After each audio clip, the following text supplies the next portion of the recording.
Now. Okay. So welcome to the Career Readiness video podcast. Joy and I are excited to come back for another episode with Jordan from ReDiscover this time. Yay. So we'll let Jordan introduce himself, kind of give some background, your current employment, a little bit about where you're at right now, and then we'll kind of move forward from there. Yeah, absolutely. So my name is Jordan McCune. I am the Recruitment Coordinator over at ReDiscover. If you've never heard of ReDiscover before, we are a community mental health organization. We provide mental health and substance use recovery services to folks that live in the Jackson County community. If you're not familiar with Jackson County, that's basically the greatest portion of the Kansas City metro. So areas like Lee Summit, Raytown, Midtown Kansas City, and even into South Kansas City as well. So in my role as a recruitment coordinator, I am helping bring on great people to join our team. We call it Team ReDiscover. I also get the opportunity to do things like this with different schools in the area. So I'm excited for it. I've been with ReDiscover for a little over 3 years now. I've been in the human resources and talent acquisition field for a little over 6. So I'm excited to share with you knowledge that I've built up so far and hopefully continue to learn and grow as I continue on in the field. Thanks, Jordan. So I know that Chelsea and I did a little investigating on your LinkedIn profile today, and we noticed that you have a bachelor's in science in recreation and sports science. Is that right? Yes, I do, from William Jewell. So we're curious because we've been asking a lot of our guests on our podcast because a lot of them have very different backgrounds from what they're currently doing. So we're curious about kind of your path on what got you to where you are now in HR versus that degree that you got. It's a long, winding road, and I'll give you the shortest route possible. I went into college thinking I was going to be a surgeon. I wanted to go to med school. I wanted to be a surgeon. Baseball injury to my elbow caused me to have a little bit of a shaky hand, and I figured no one wanted a shaky hand surgeon. So I thought about physical therapy. I still really loved healthcare. I still really love, thinking of helping people. Well, as I got further into what was biology degree, I realized very quickly I could graduate from here and not do a single thing within the human anatomy, physiology, anything. So switched gears to the sports, recreation and sports science degree, which actually is not offered at William Jewell anymore. I have come to find. I was one of the last classes with it. So this was a lot of information on the human body, how it functions, with Jewell being a critical thought and inquiry based program. It also allowed for a lot of diverse classes within various fields that we could get into with this type of degree. A lot of business classes were under this as well.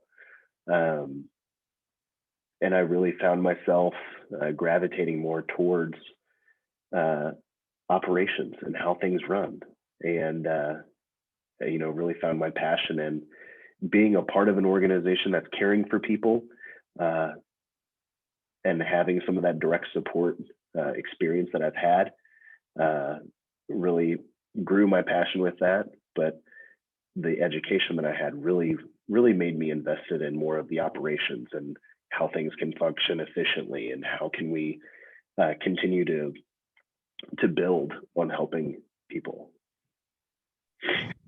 I love that. And, I think a lot of students whatever major they have, they always feel so boxed in saying, I can only go into this field of study. And sometimes they can be unhappy with that. And just knowing that your major doesn't equal your career is so important. And that's been the theme of our podcast with all of, the people we've had on. So thank you for sharing your story. That was awesome.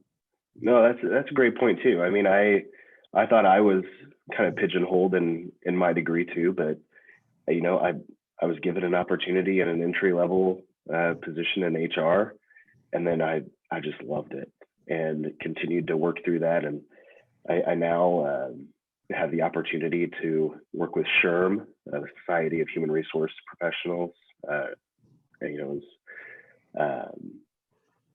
and being able to get certified in human resources. There's so many different things that people can do with their degrees, and anymore, and this is the talent acquisition person in me speaking, anymore, companies, especially in this job market today, companies are being more generalized with their requirements, stating things like, oh, individual has to have a bachelor's degree, not a bachelor's degree in human resources, this, and this, or this, just because it's a really interesting market right now. Yeah, that's a really good point. So now we are going to dive into some of, oh, yes. Go ahead, Chelsea. No, because I mean, that you bring up a really good point, because I think it's great that we're more generalized, but like that back to that students feel boxed in, like, this is my degree. What advice would you give to a student that, like, if they see a role that maybe they like, but they don't see their degree, or they don't necessarily see themselves in that way, in that role, how should they maybe go about still connecting with people, either networking to get to that role, or like, how should they kind of approach that situation if they think that they're fit for it, but they just, again, don't see their degree, or they don't see themselves there? That's a great question. Especially right now with it being more of a candidate-driven market, I think so many of us have been used to or accustomed to knowing the job market as employer is kind of holding all the cards, right? Oh, if this employee isn't doing well, guess what? We have 20 more applicants out the door waiting to fill their spot. It's not that way anymore. Employers are really having to get creative and figure out how to bring people in the door. And I think a large part of it, and I won't get into the philosophy or anything of it, but I think COVID has played a really big part in that. How people see their passions, maybe what has shifted for them, what's become more important to them, and looking to find a company to work for that aligns with them. Not so much boxing themselves into alignment with the company. So to answer your question, I think the biggest thing probably the best thing to do is ask. It could be as simple as getting on the phone with the main line and trying to get directed into the right individual. It could be asking friends or individuals that you know in the field, or asking individuals that within your peer group, just to say, how do you interpret this? What is your interpretation of this? And knowing me, do you think that is something that I could do, or that I would have a passion for? But ultimately, it does kind of come down to, how do you interpret the position? And do you feel as though it's going to be something you would feel passionate about? That's helpful. Yeah, because I mean, as much as we tell students, like we just mentioned, major doesn't equal career, I think at least I struggle with telling students that in a higher education setting, just because like they come here to college to get a degree that typically funnels. So it's almost like we're unwriting everything we've ever told them, which I can see that as frustrating and kind of scary on their end. So I think that's helpful to consult other people, kind of say, do you see me in this role? Asking those questions. I think that's super important.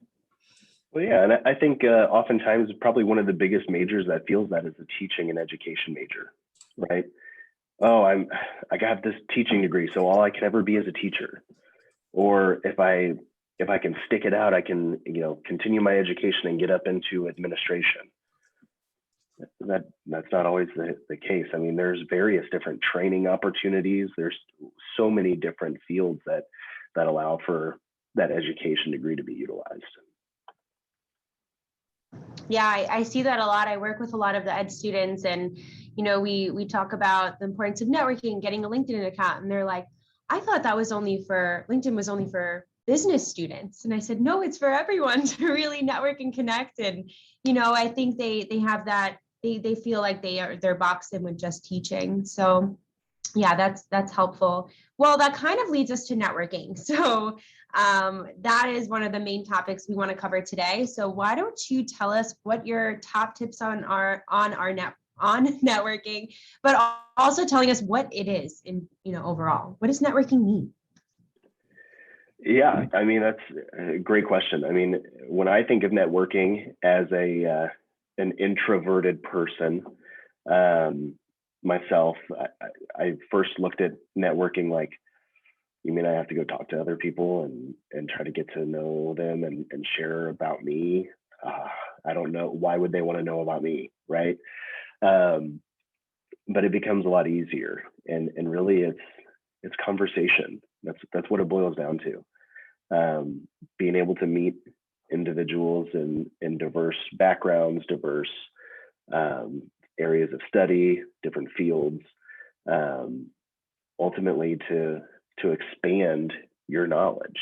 I look at it as that. It's a way of you expanding your knowledge, not only in people, communication, and how you communicate effectively, but it's also kind of building up that internal pipeline, not to get too talent acquisition-esque, but being able to say whenever you're talking with someone who is looking for a job in this field, oh, you know what? I actually met someone in that field. Have you talked to them before? Hey, let me get you connected with them and have them share with you some of that. Word of mouth is still to this day one of the best tools to utilize for talent acquisition, and being able to meet new people.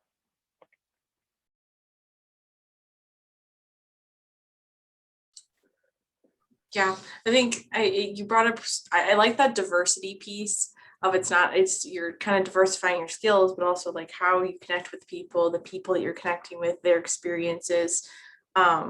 And I think you touched on it briefly, but like how impactful is networking in your line of work, or just like talent acquisition in general? Like how important is that for either collecting potential candidates or just reviewing and really getting to know other people? You could speak to that.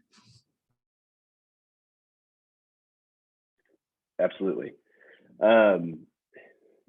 I think of networking, and I know that I've been out to UCM a handful of times for the big career fairs, and I think people underestimate just how much networking is done at a career fair. It's not just about seeing what companies are hiring. It's truly about building your brand. That's what networking is. It's building your brand. It's getting your name out there, and it's allowing other people to know, what your passions are, and learning other people's passions as well.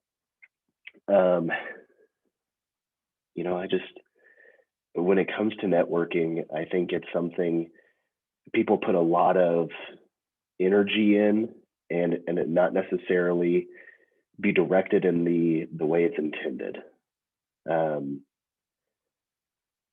Again, coming from an introvert, I had a lot of energy put into, oh my gosh, how do I say the right thing? I'm nervous to go up to this person and share with them, my thoughts or on this topic, or ask them about themselves. What if they don't want to talk to me?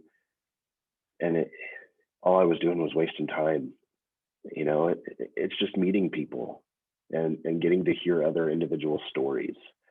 I think we can, at least in the experience I've had, I feel like people relate better when they can hear a story, or when they get to learn something in a story, they're better able to retain it, rather than, hi, I'm so-and-so, I have this degree and I do this and I'm looking for this. No, let's be real. Let's talk and share your story and share your passions. That's what leaves a lasting impression. And I think when it comes to networking, that's what it's all about. Being able to share that, and in doing that, you get to see your commonalities, the things you have in common with other people, that you can continue to build and grow throughout your lifetime.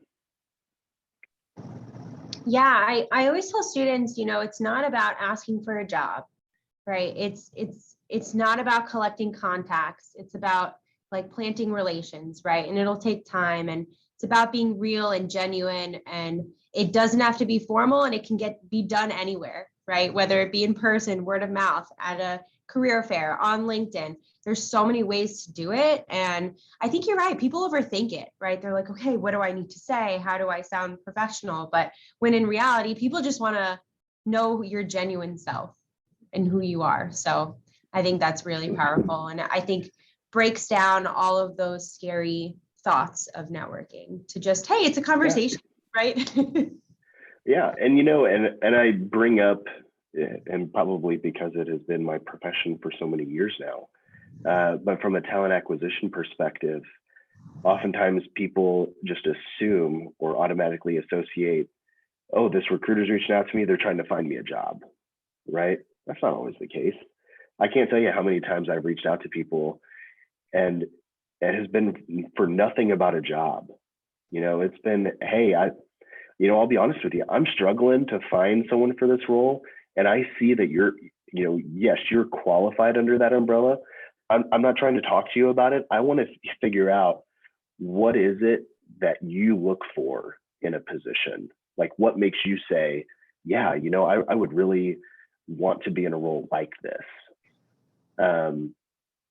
And just build off that relationship. I did that just the other day, actually.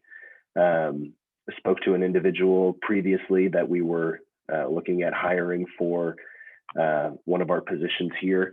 It ended up not working out, but I kept her, contact information, and I said, hey, I wanted to get your feedback on this brand new position we have. I know you had mentioned, an interest in training and whatnot. Are we missing anything in this? What is this?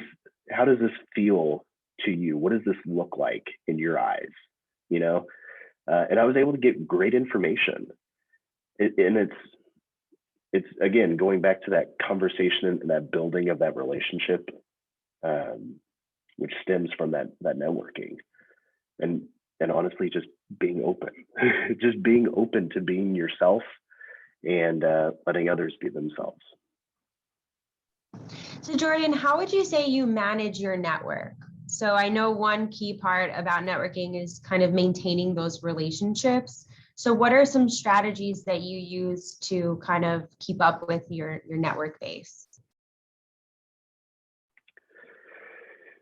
So that's a great question, especially when it comes to talent acquisition, because, we have what pipelines, if you will, for various different positions.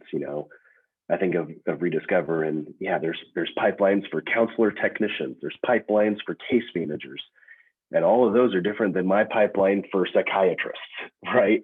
So the biggest thing for me is continuing to have those conversations and connecting with people. LinkedIn is a great source. Facebook is a great source too, because that's where you get to see not only what people are up to, but you're able to continue those conversations through that. If they're not on social media, or if you're like, oh no, I don't want to be like creepy like that or anything. I don't look at it as creepy, but maybe sending them an email every once in a while. Maybe it's like a once a month thing. Hey, just wanted to check in, see how things are going. How's the new job? What are you really liking? Again, it just goes back to thinking of networking as building friends, making friends. Ask them questions you would ask your friends. Look at it that way. I would want to know from my friends how their job's going. I would want to know what they're doing in their job. Do they find it exciting? What are barriers that they're facing? Or issues that they're kind of coming up to. See if I can offer help. things like that. Or even Love that. non-related, how's their family doing? Yeah. A perfect example of that, we had a speaker come in to ReDiscover about a month or so ago, and I continued to network with her, talk with her, shared with her about my kiddo, my 15-month-old kiddo, and that stemmed to one of our new positions that we've just recently opened up. Talked with her about that and interviewed her yesterday for it. So Wow. it's networking, things like that help continue those conversations and help build those relationships. Yeah, and we always tell our students, statistically speaking, 80% of jobs are found through networking, through the experiences like you had, where there aren't jobs out there that are posted.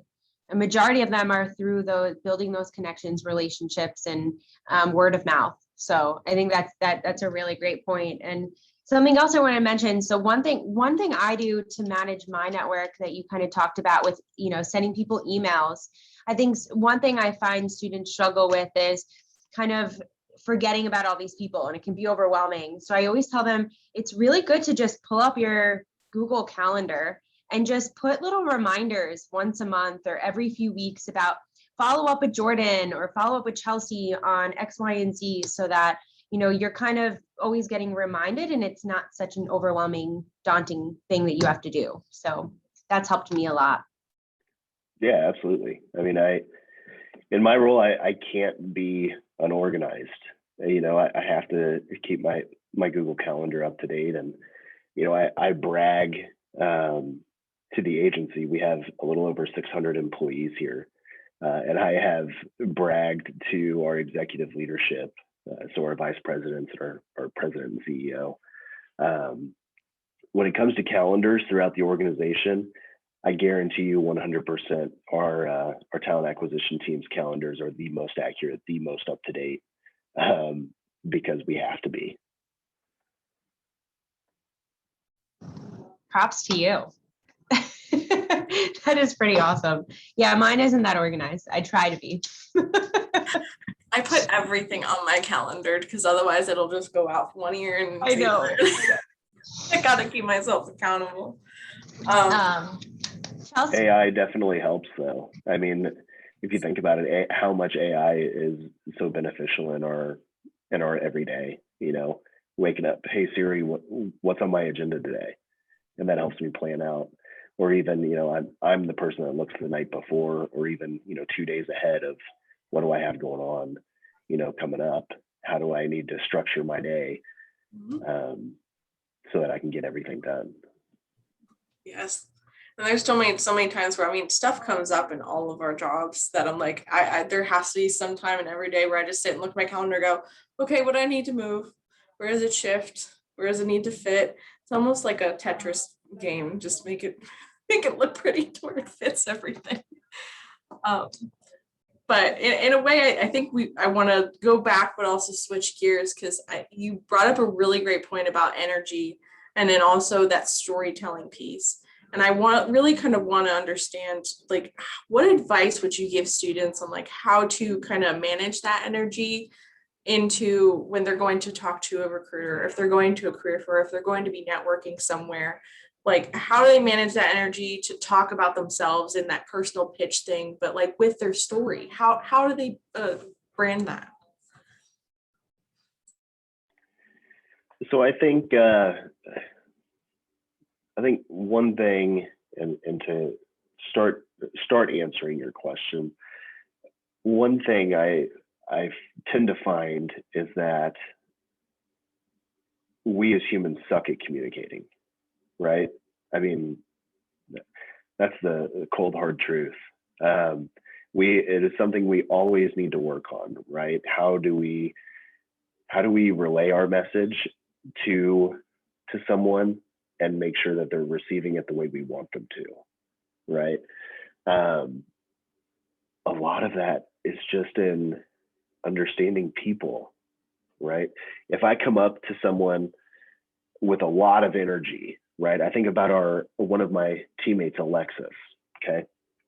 Alexis has a lot of energy. She's one, oh my gosh, hey, how's it going? I haven't seen you in a minute. What's new? What's going on? And her energy is always positive and it's always great. If you go up to Alexis though, and you have an energy that's down in the dumps, really slow, you may be caught off guard by that. And you may feel overwhelmed if you're not matching that energy, or at least being cognizant of other individuals' energy. So one of the things that I always try to do is I start out with a baseline energy for myself. And I try to figure out, in communicating with individuals, asking them simple questions. How's your day going today? What's going on that's new in your life? I try to remain fairly even to more positive of an energy when having that initial conversation. And then I work towards matching their energy, if that makes sense. Because depending on the person, you could be, let's say you're coming up to a recruiter that doesn't have high energy. Maybe they're a little bit more calm, maybe a little bit more just even keel. And you come at them with this high energy. Oh my gosh, I'm so glad you're here. I can't wait to talk to you about this. They might be like, chill out, right? And that may then come off as like, I don't really want to talk to this person that much, right? It sounds bad, but I mean, let's be honest. How many times have we had that happen in our daily lives where energies didn't match and we're like, I haven't had my third cup of coffee yet to handle this situation right now, so I need to take a step back, right? So I personally think being able to match individuals' energies is really important, or at least be close to that energy level, to better lend to a better conversation. That is so true, because realistically, Joy and I literally talked about this yesterday, that she's like, yeah, I'm such a morning person. I come in and I'm like, hey, and I see you walk by and you're like, hey, and I'm like, my energy starts about 9 a.m. and then I'm good through this. The day I'm such a night owl, but like that is so true. Like reading other people and understanding kind of where they're at. That's so impactful. Yeah. And I think it helps you connect more with people and be more likable just by matching that person's energy.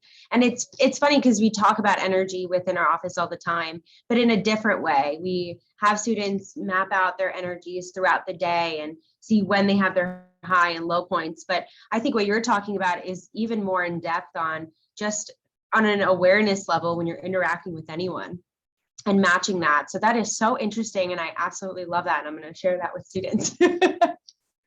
Yeah, I mean, I'll be honest with you, it's not earth-shattering news, right? It's not like going to take the world by storm and all of a sudden Jordan's going to go tour the world doing motivational speeches, right?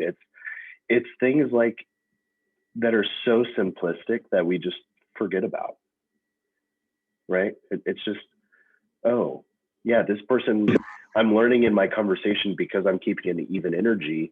I'm learning that maybe they're not a morning person, so I don't need to come up to them with my higher energy at 8:30 a.m. Maybe I need to go over to them more like 11, where they've had maybe their coffee or they've kind of started their day, and now they're going to be more likely to match my energy.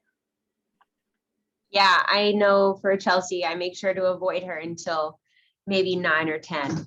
I learned that very quickly because at first I would be like, good morning. And she would just be like, hey. I will fake it till I make it. It's not that I'm not cordial, but I'm more functional later on in the morning. Yeah. Hey, and that's vice versa, different. Chelsea. So my head would be on the desk by 3 p.m. and she'd come in and be like, oh, I'm going. I'm a night owl.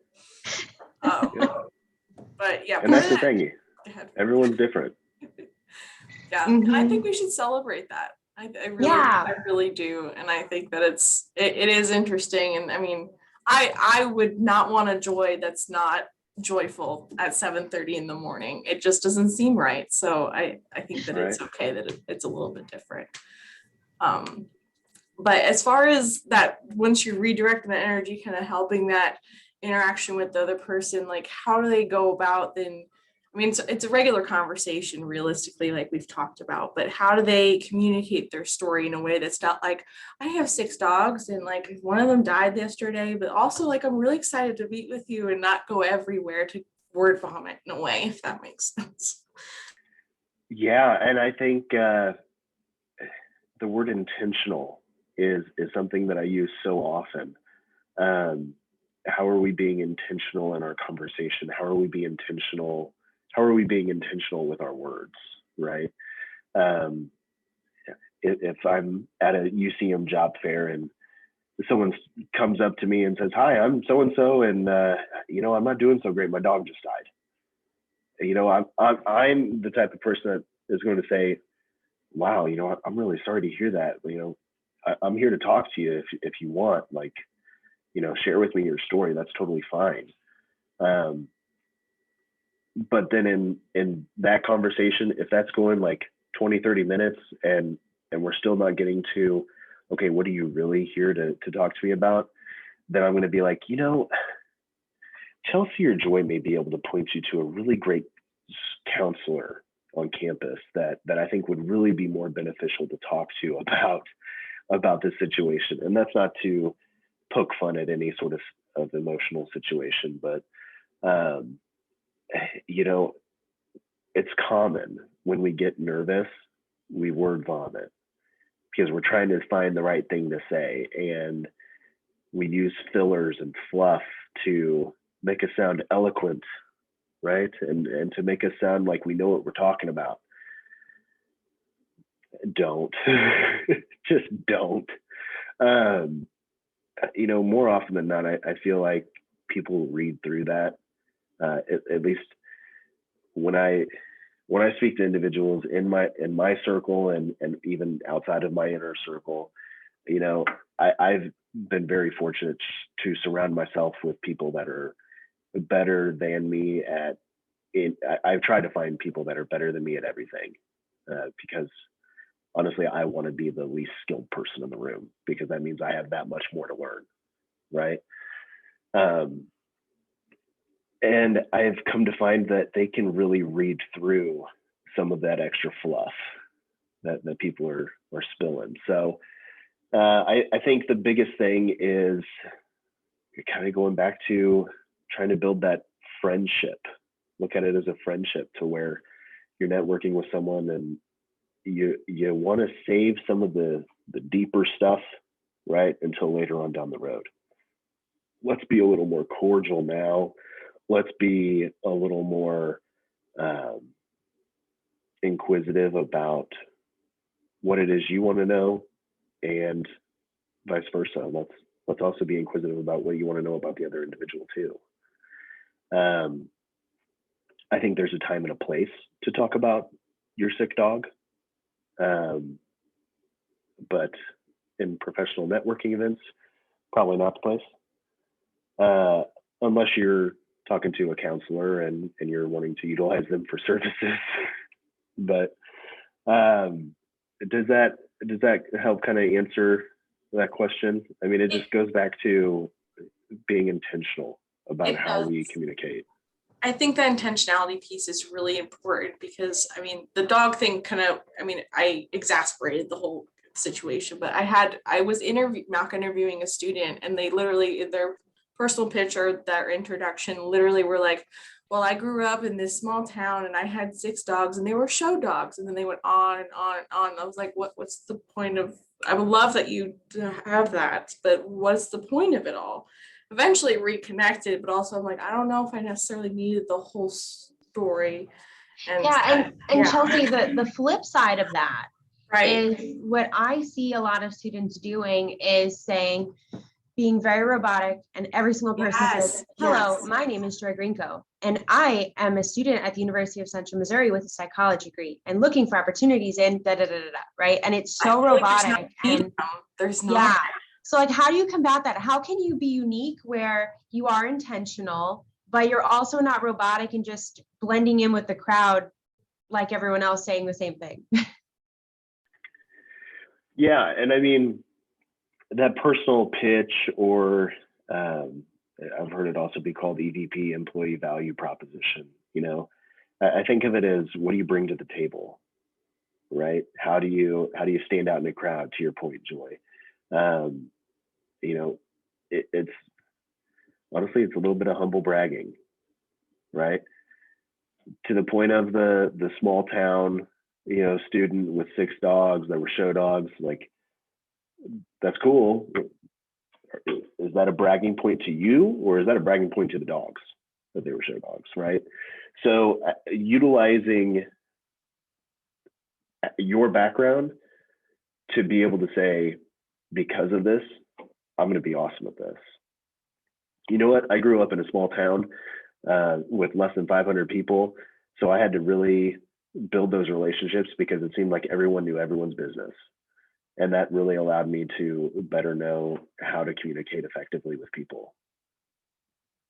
I just put that into 15 seconds instead of talking about, yeah, I had 500 people in my town, and, everyone was all up in everyone's business. And, I guess that really started a lot of drama and a lot of, chatter about so-and-so. And in talking with all those people, it sounds like there's a good mix in your students of how do we shorten that story without being a robot and just bullet pointing, right? I think the biggest thing, and I mean, you can look at Indeed, you could look at scholarly review pages, you could look at Glassdoor. They all are going to say the same thing when it comes to an EVP of, write down your story.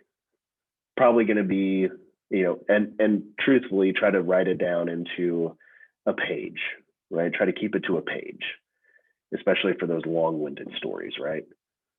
So for those people, it may be a struggle for some that are oversharers. It may be a little bit of a struggle, but it'll help kind of set that base, right? And for those that on the opposite side, that are more of your bullet point robot people, right? It's going to make them really have to expand a little bit and get out of their comfort zone. That's what it's all about. So starting at that page and start to dwindle down further and further until you get about a paragraph worth is about what I would consider an EVP. That basically highlights who you are, what you do, what you want, and what sets you apart. Mm-hmm. Because at the end of the day, that's in every single interview I do, regardless of position, I ask, what sets you apart? It doesn't matter if you're a psychiatrist. It doesn't matter if you're an entry-level counselor tech with a high school diploma. I ask you what sets you apart, because I want to know, yeah, there are a ton of people in the world that can do what you do, right? So what makes you different? That's what I want to know. Mm-hmm. And it's been a better question for me, at least, to start asking, instead of what I used to start out asking in interviews of, tell me about yourself. That got 20-minute conversations, and I've asked one question. Wow. So it really shows how important that personal pitch is for people to really work on. You don't want to be that person that's a 20-minute to answer one question. Mm-hmm. Right? So you bring up so many great points, and I love the strategies of writing it down to one page and consolidating it. Now, taking it a step further, because I know students get really nervous practicing it, what are some ways that you would practice or advice you'd give students? Would be in front of a mirror, talking to a friend? So I always hated talking to myself in a mirror. I remember being in seventh grade drama class. We had to take a drama class in seventh grade. I remember it to this day. That's how traumatic it was for me. I had, one of our homework assignments was we had to come up with a paper or like a short, like 2-paragraph thing about something. I forget what the topic was, but our teacher said, go practice in front of the mirror. And I hated doing that because every time I'd start doing something, I'd be like, no, I got to look up. And then I'd, oh, my hair's out of place, or, and I'd get so thrown off by that I wouldn't actually focus on what I'm trying to say. If talking in front of a mirror works for you, go for it. I mean, ultimately you got to do what you're comfortable with. And I think it becomes easier when it's talking like you're writing like you talk, if that makes sense. So for the people that maybe struggle with that, what I'll call robot syndrome, Joy, for those people that say, I'm a student at UCM and I am in the business department and so on and so forth. One of my biggest things would be, is you're writing how you talk? Are you writing the way you talk? Mm-hmm. Because then that conversation just flows a lot better. Have those conversations with your peers, have them with your parents, have them with your siblings. If you're working, have them with a coworker in a downtime. Mm-hmm. My biggest thing is, at the end of the day, it's about you. And no one knows you better than you. So do it the way you need to be successful. Yeah. And I feel like what works for me is that social support. And I think we all need it, because a lot of times we get in our heads a lot, right? And we overthink things. But I think having, a spouse, a friend, a coworker, just to hash things out and just have a real conversation, because that's what you're going to have with that person when you meet with them. And just talking through it kind of, for me at least, resonates more in my head, and I retain more of that information talking to a real person, versus being in front of the mirror. So, and you get feedback that way. And I think it helps with the stress and anxiety of it too. It does. And I know I'm one of those people that I'll even get questions or peer review, or heck, even I'll ask my wife sometimes whenever I'm like working from home. I'll like, hey, does this email sound okay? Or, just in daily communication, or vice versa. She'll ask me, and of course, in our fields, we're totally different. She's a teacher, and I'm in talent acquisition. So, the way she writes something, I'll give her suggestions or I had been giving her suggestions rather of, I would put this, and I would kind of formulate, a new email basically. And she was the one that really helped me identify, like, well, that's not how I talk. If I were to use that word, they'd be like, where did she look that up in the dictionary? Like, to use that? I don't use this word. So it's, again, going back to that authenticity. You want to be yourself, and that needs to be shown in the way you communicate, both written and verbal. Yeah, absolutely. That's a very, very good point. And I think you're right. People do that. They just try to use all those fancy words, and they come in and then they just don't sound like themselves. So I really appreciate that. I think I had another question that I wanted to share or ask. What would you say the biggest takeaways are of this? What's something that you wish you knew back in the day about networking, your EVP? What are those big takeaways? So I wish someone would have told me to get out of my own head. I'm one of those overanalyzers. I refer to myself as a recovering perfectionist, because I have identified that, yes, that is a problem for me, and I am taking steps into realizing that no one and nothing is perfect. So I wish someone would have told me to get out of my own head and to honestly think of it simplistically. go back to the basics, if you will. The basics of communication. Is our message being received the way we intend it to? And if not, that's our fault as the messenger. So we need to make sure that our message is being sent the correct way. So for me, don't get in your own head too much. Go back to the basics. It's the biggest thing.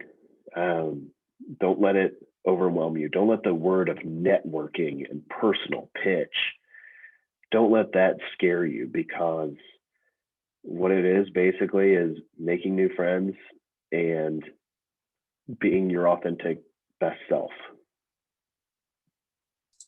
That's And if you look at it that way, it's going to be so much easier.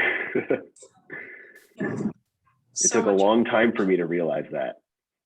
You know, I was nervous starting out in talent acquisition. I was hiring nurses, right? And I thought, oh, they went to school for nursing. They have so much in-depth knowledge of the human body and what they need. And they're in such high demand right now, and have been in high demand for like the past decade. Gosh, I don't want to sound like a fool, you know? I don't want to make them seem like, why is this guy talking to me? Mm-hmm. And it was my own insecurities of wanting to be perfect, right? Yeah. To heck with that. I just want to let you Think know that this was so helpful, even just for me as like a student affairs professional, just because I mean, I have felt that with some students. I was like, I feel like if I don't understand your field, that you're going to think I'm dumb. And that resonates with me so much. And I even need to simplify. Yeah. So I've noticed that a lot. Right. I've noticed that a lot in the mental health field. I've worked directly in the mental health field as a direct support individual, you know, individuals that we hire here at ReDiscover. I've worked in that setting. Right. It being a part of talent acquisition, it has really helped open me up to be more extroverted. Sure. I'll still say I'm an extroverted introvert. But when I first started working with our chief medical officer, right? Just the title itself, chief medical officer, doctor, to help him find psychiatrists, right? Thanks. I have a bachelor's degree. I didn't go to med school. I don't know. They had 8 years of residency. So I'm way underqualified to talk to them about this. And I was so nervous coming into our chief medical officer's office to help him find his next psychiatrist. And I think luckily he recognized it. And at the end of our conversation, after I had kind of opened up a little bit more and started having more of those conversational pieces, instead of thinking about how am I presenting myself as a professional and at his level, right? Mm-hmm. I'm not a doctor. I'm not at that level. So I need to be myself. And I need to know that I know what I know and they know what they know, right? So often we have hiring managers here at ReDiscover. I think there's over 100 hiring managers that our talent acquisition team works with. These individuals are licensed clinical social workers, licensed professional counselors, directors of nursing, master's level nurses, nurse practitioners, you know, individuals that have been in this field for so long. They know exactly what they're looking for, you know, in a candidate, right? But they were not trained in human resources. They were not trained in proper hiring techniques. Mm-hmm. They weren't trained to know what you can and can't ask in an interview, right? So keeping in mind that it's okay to not be on someone's level, if you will, be authentically you, because your experience is different from someone else and you can both learn from one another. That's what it boils down to. I love it. And it makes even me just hearing you talk about this just so much more relieved on I feel just sticking to the basics and being your authentic self. Like, it's awesome. It's really, really great. And like I said earlier, it's something so simple that I think we forget about. Yeah. And in the hustle of the day-to-day, everyone is always running a mile a minute, maybe 5 miles a minute anymore. And we get so caught up into what people think, what people are doing, and what we need to do, kind of a keeping up with the Joneses type of thing, right? Mm-hmm. Keeping up with the Kardashians, whatever you want to look at. But to remember to just be ourselves, I think that's the biggest thing. Being a parent now, to my 15-month-old son, has really helped me realize and has helped me remember for myself, I am enough, right? He will always be enough for me, but that doesn't mean we can't get better. Mm-hmm. And the way we get better is by continuing to grow and continuing to bring those conversations to light, and to remind ourselves, we are enough. We don't need to be worried about talking to this doctor as a bachelor's level person, right? We are enough. And that was just perfect way to end our podcast. And we cannot thank you enough. We are gonna say goodbye to our viewers and listeners, and then do a few of wrapping up things with you afterwards. So, okay. Well, thanks everyone for attending. Thank you, Jordan, for your expertise and Thank you. calming nature. It's been wonderful. it really has. Okay, bye. Bye.